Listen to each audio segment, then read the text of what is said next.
Bonjour tout le monde, nous allons faire du coup le rush duel. Vous voyez, donc il y a une carte TCG que je masquerai évidemment.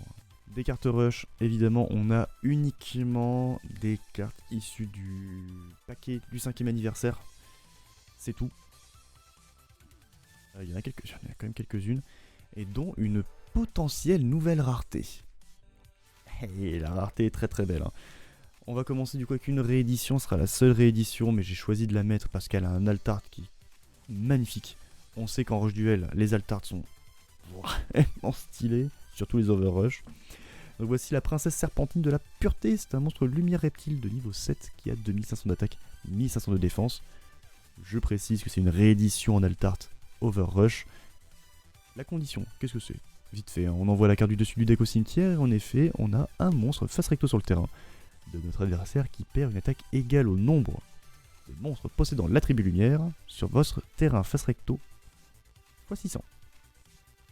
Ce qui est beaucoup. Déjà, tu peux être sûr qu'il perd 600 minimum. Il peut perdre 1800. Et généralement, les reptiles sont lumière. Hein, c'est dans le rush. En tout cas, il y a un archétype complet reptile lumière. Qui est très bien en plus. L'archétype agent, si je dis pas de conneries. Si vous avez minimum. Enfin, si vous avez 3 monstres, face recto sur le terrain, piochez une carte. Bon, ça c'est excellent. Excellent. Mais je l'ai mis là uniquement pour l'altart. Qui est sublime. Et c'est un reptile, hein, je précise. Attention. Je vous vois venir, vous, un peu bizarre là. On parlait de psychique tout à l'heure en TCG, bah écoutez, hein, continuons. Citar butin. Un monstre vent de niveau 2 qui a 100 d'attaque et de défense. Si vous avez un monstre de type psychique de minimum niveau 7 face recto sur votre terrain durant le tour où vous avez invoqué normalement cette carte, envoyez une carte depuis le terrain au cimetière. On peut l'envoyer elle-même. Hein. Renvoyez une carte magie piège sur le terrain de votre adversaire à la main de son propriétaire. Et on peut ajouter une magie d'équipement depuis votre cimetière à la main. Bref, que dire de cette carte? Bon, voyons voir si on n'a pas un monstre de niveau 7. Eh ben, je crois que oui. Mais pas maintenant. Je crois qu'elle était de niveau 7 celle-là. Préfère lire. Ah, il y en a qui font de la musique et il y en a d'autres qui préfèrent lire. Allez, celle-ci elle est faite. C'est un monstre vent psychique de niveau 5 qui a 1700 d'attaque, 100 de défense. Si vous avez un monstre psychique possédant l'attribut vent face recto sur votre terrain, vous pouvez invoquer normalement cette carte sans sacrifice. Bon bah t'invoques l'autre déjà, c'est réglé. Hein. Voilà. Votre adversaire a max 4 cartes dans sa main. Durant le tour, vous avez invoqué normalement cette carte. Ce qui techniquement, même en T1, c'est faisable. Hein. Votre adversaire pioche 3 cartes. D'accord. Ensuite, augmentez le niveau de cette carte de 2 jusqu'à la fin du tour. Ah, il passe niveau 7. Puis, vous pouvez ajouter une fusion ou fusion psychiquement depuis votre cimetière à la main. J'aime bien ce qui se profile. Et du coup, tout ça, on peut faire quoi? On peut faire Bandiva. Enfin, en partie, on peut faire Bandiva. Bandiva duo l'élégie des vents hurlants. La carte est sublimissime. C'est un monstre de niveau 10. C'est plus que très faisable. Si tu ne le fais pas, c'est qu'il y a un gros problème avec le deck en face. Le monstre psychique, pour l'invoquer, possédant l'attribut vent et de niveau 7. Pour ce petit monstre de 3600 d'attaque, 2400 de défense.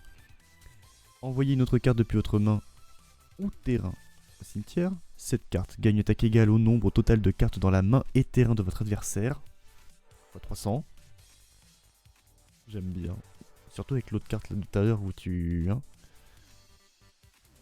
pioches. Ah, c'est le mieux. Je préfère. Ensuite, si vous avez un monstre normal dans votre cimetière, ce qui arrive fréquemment en rush duel, on va pas se mentir, on peut péter une carte sur le terrain de l'adversaire. Excellent. Alors, un peu chiant à invoquer parce qu'il faut 2 monstres vent niveau 7 psychique. Ça va. Je crois que la plupart, en tout cas, du deck de Bandijo, Bandiva et compagnie, ce sont des monstres psychiques de vent de niveau 7, donc ça se fait vite. Je viens de capter un truc. Elle n'était pas encore dans le rush duel, celle-là. Chien de chasse, rouage ancien. Pourtant, on a eu un deck de structure il n'y a pas si longtemps. Je crois que c'est l'année dernière qu'on a eu un deck de structure avec Hero, si je dis pas de bêtises. Terre machine. Niveau 3, le chien de chasse des rouages anciens, 1000 d'attaque et de défense. Si votre adversaire a un monstre sur son terrain et vous avez un autre monstre de type machine terre face recto sur votre terrain durant le tour où vous avez invoqué normalement cette carte. Infligez 600 points de dommage à votre adversaire.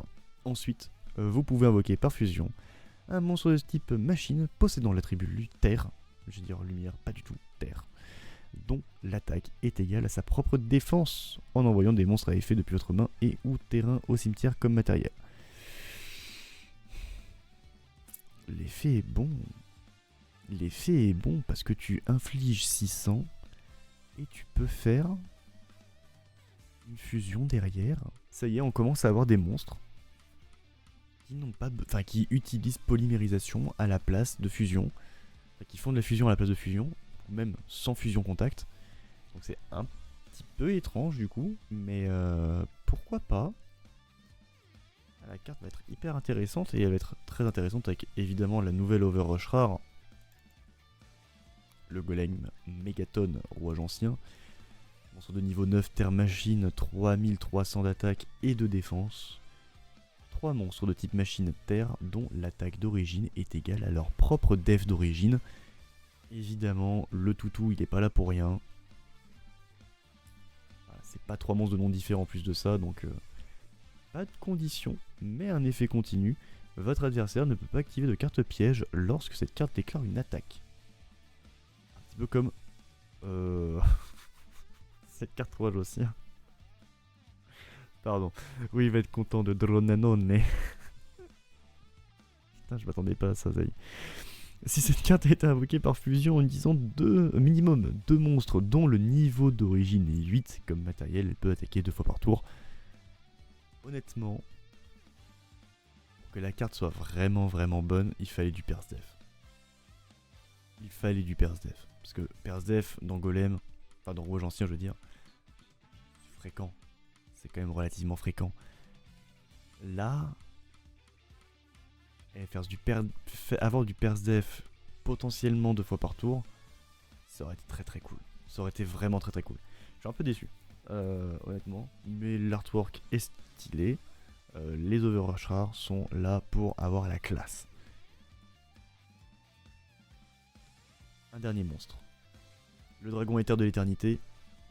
Qui, tu vois, oui. Physiquement, bon, voilà, c'est pas non plus une dinguerie. Lumière dragon de niveau 9, ce qui est très rare pour un monstre. Invocable. 2500 d'attaque et 2000 de défense, on dirait le monstre d'un protagoniste. Durant votre main phase, vous avez invoqué normalement ou spécialement cette carte, payez 500 points de vie. Détruisez une carte sur le terrain de votre adversaire. Ce tour, vous ne pouvez pas activer l'effet de dragon d'éther de l'éternité. C'est le qu'une seule fois par tour. Ça c'est bien ça. C'est bien en vrai c'est bien qu'il le fasse. C'est bien qu'il le fasse, qu'il y a quand même des cartes qui sont un peu fumax. Et c'est pas une seule fois par tour, hein, c'est une seule fois par carte. Donc c'est bien qu'ils le disent. C'est bien qu'ils le disent. Mais ensuite, nous avons une dernière carte qui, elle, est d'une autre rareté. Hein, L'Overrush rare, c'est fini. Nous avons l'Overrush rare noir. C'est le dragon éther de l'éternité, c'est exactement la même carte, mais regardez-moi cette dinguerie. La carte est sublime. Déjà, l'altart est incroyable. Le fait que tout soit en noir comme ça, c'est à tomber par terre. J'attendais avec impatience le contouring noir de l'Overrush noir rare. Je savais pas du tout ce qui s'entendait par là. Moi, je m'attendais vraiment au contour de la carte qui soit noire. Et au final, bah, ça peut montrer effectivement, Zay, que les Xyz n'apparaîtront pas en rush.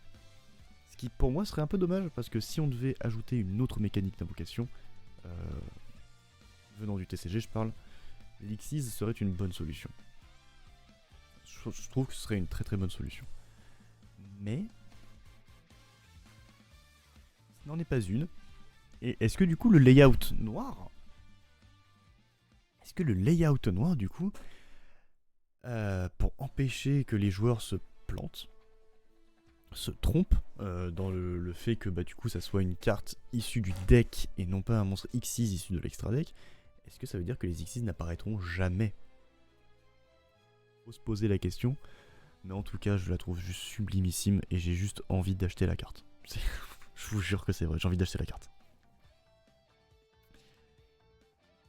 Et ben voilà. C'était tout pour les news Rush Duel également. Donc je vous laisse sur ce magnifique dragon de l'éther de l'éternité, quand même bien plus stylé que l'autre d'avant, hein, on va pas se mentir.